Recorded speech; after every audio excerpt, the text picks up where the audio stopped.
Prescott, at times he is inconsistent as far as his accuracies. And I want to ask Troy this. Can you improve accuracy?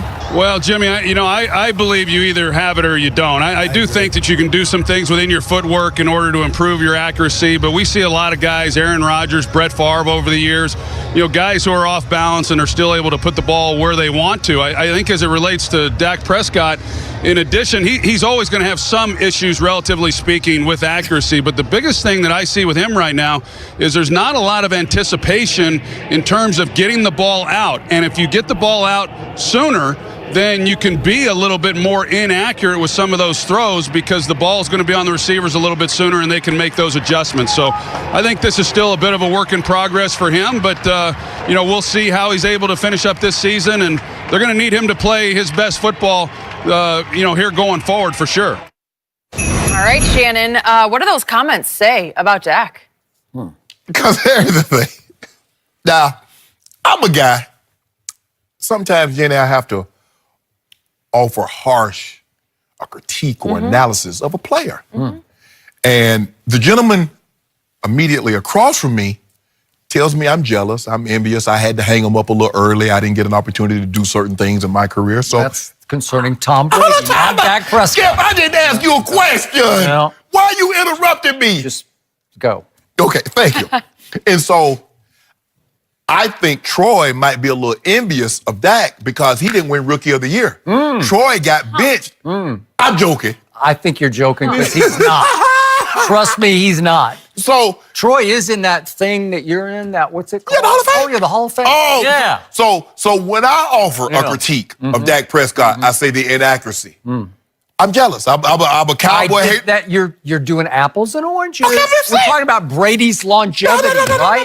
No. He's 41 and he's still playing. But you tell me when I give Dak harsh grades, that's just cowboy hate.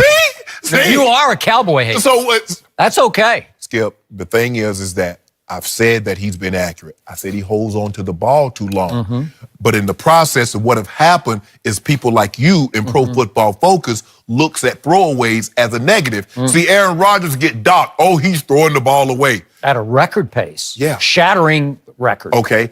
Guess what? Did you know this? Dak Prescott is the second most sacked quarterback in all of football. To Deshaun Watson. Now, we know mobile quarterbacks are sacked an awful lot. Michael Vick got sacked a lot. Randall Cunningham got sacked a lot. Early in his career, Steve Young, because while they're running themselves out of pressure on the backside, they run themselves into pressure on the front side. So they run themselves into some sacks. Skip, the thing is he holds on to the ball entirely too long, and he's inaccurate. What's hard for me to understand is why is a guy the second most sacked quarterback in all of football when he has 2 Pro Bowl offensive linemen? And his accuracy, it should not be like this considering he has the NFL's leading rusher in his backfield, and they've gone out and gotten him Amari Cooper. So guys should be wide open. But quick point of order. We got to be fair here. Both those Pro Bowlers have been hurt much of the year. Zach Martin was hurt in the preseason and has played hurt the whole year and then had to miss a game because he's hurt. And I don't know how Ty Smith even stays in the lineup. He's got elbow and back. He's become somewhat of a liability. He's had 10 holding penalties this year. So don't put that on me. What? Yeah. Are they in the Pro Bowl? I don't know how. You know how that goes. Oh! Reputation. Oh, so I know a guy that went to the Pro Bowl. I'm glad you said that. Oh, reputation. I know I get you to say it. Aaron Rodgers? Yeah, Aaron Rodgers. I love you, Skip. I love you like a cousin. Russell Wilson should have been over Aaron Rodgers. We know that. Don't do that, Skip Bayless. That's so unbecoming of you. Look, there's a big concern, Skip, his accuracy, and he doesn't, as Troy said, he doesn't have the greatest anticipatory skills. And a lot of time, you have to throw an anticipation because if you wait till a guy get open and you throw the ball, more times than not, the DB will have recovered and he gets an opportunity to make a play on the ball. But given that he has Zeke, who's leading the NFL in rushing, and he has Amari Cooper, his accuracy should be better than what it is. But what's misleading, but if you look at Dak, he's 8th in completion percentage. And what's misleading about that, Skip, is that all those throws are 10 yards and under because he's 23rd in completion percentage when the ball has to travel 10 yards or more. You see he's 77%, 10 and under. So when he's swinging the ball out of the backfield of Zeke or Rod Smith or he's throwing it to Cole Beasley on those option routes, the completion percentage shoots up. Do those count? Are those against the rules? Yes. Oh, I don't know. But what they do to you, they allow you to possess the ball, but they don't allow you. That's why you're 24th in scoring, because you don't get those big chunk plays. Well, then why does Aaron Rodgers have even a worse yards per attempt than Dak Prescott this year? What you mean? He just worse. It's worse. I tell you what he does. Lower.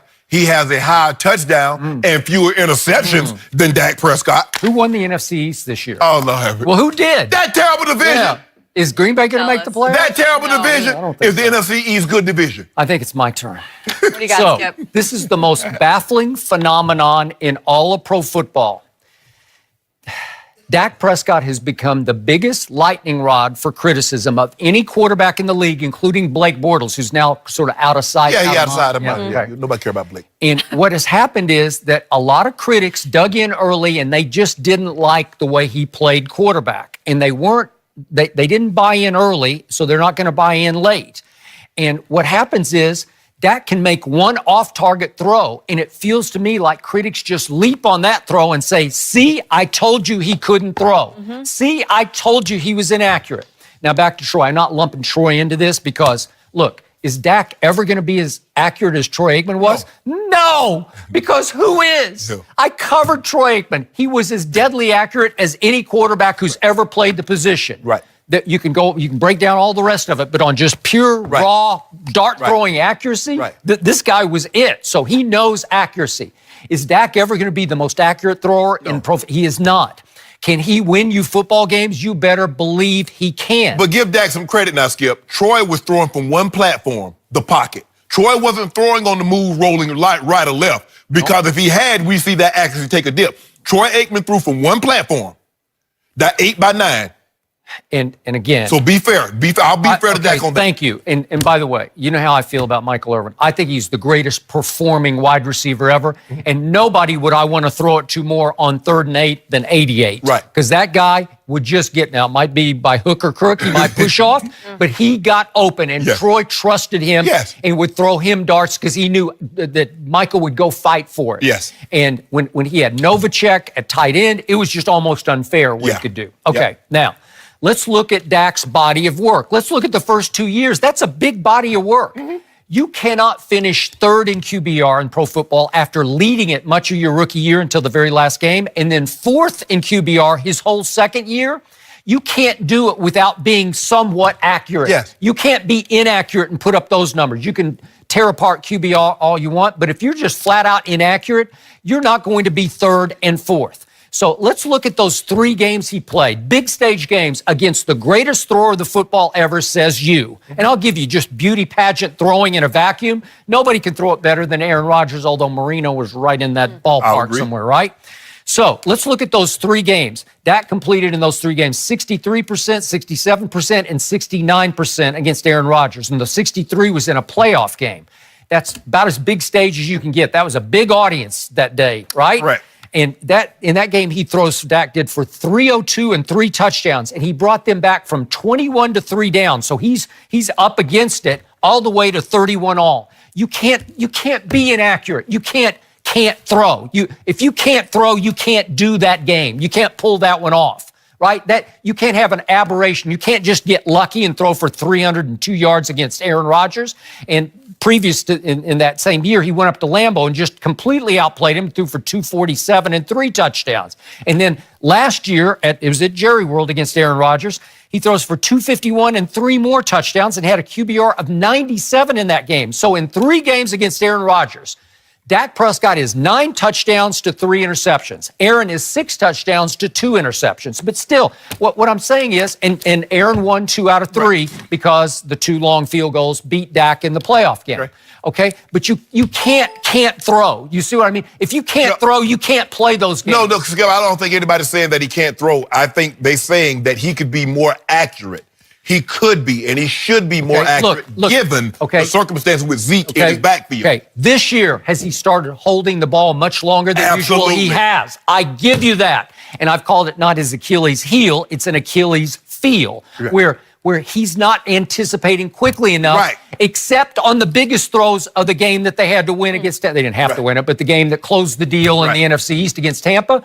The shot that he threw on 3rd and 12 to Michael Gallup, I don't know if we have that, but he just decided, I'm going to do this. Right.